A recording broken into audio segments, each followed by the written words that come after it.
we are getting, or backing up our solvency and diminishing the disadvantages that Alec and Kyle brought to the table. For starts, according to our solvency, they stated that it was ineffective and that banning would take away from the increase in technology that is happening and encourage students to not see technology. Well, we are not saying that. Ineffective, in addressing the ineffectiveness, it is ineffective because there are no consequences. Consequences are no strict rules. When we are in fact creating a strict policy strike, currently there's no strikes or ways in which people can be, no consequences for their actions, and therefore people don't care if they break the rules. But there will in fact be consequences. As said before, students will be kicked out of class and will be given a 0 for class participation on the 3rd offense. Faculty will also be fired on the last strikes. In response to our disadvantages, they stated that professors may want to use electronics, they have a positive impact on the grade, and they save money, and that cheating is already ignored. In regards to the professor wanting electronics, technology is not a right. According to Greenville County School Acceptable Use Policy, the use of these resources is a privilege, not a right.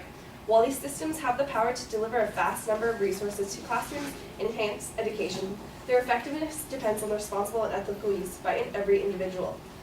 Therefore, it is not a right for you to have electronics in the classroom.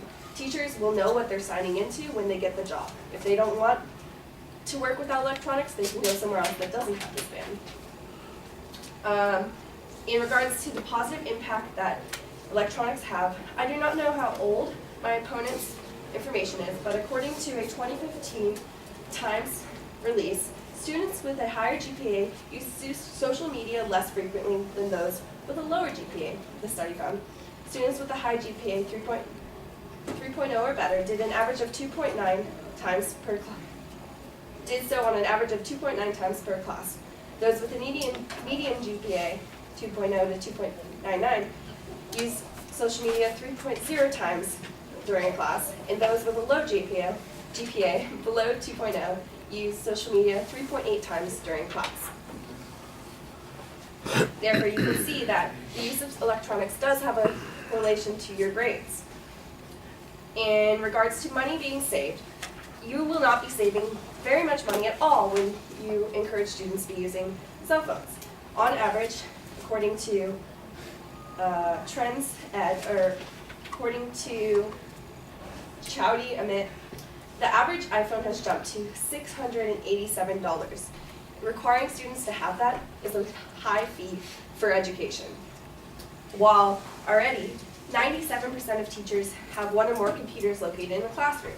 For those classes that require technology, we will have the technology there.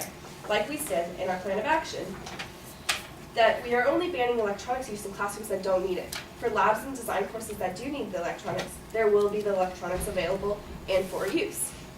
Therefore, we are not saying that 100% electronics will be omitted from the classroom, but only those classrooms that don't need the electronics.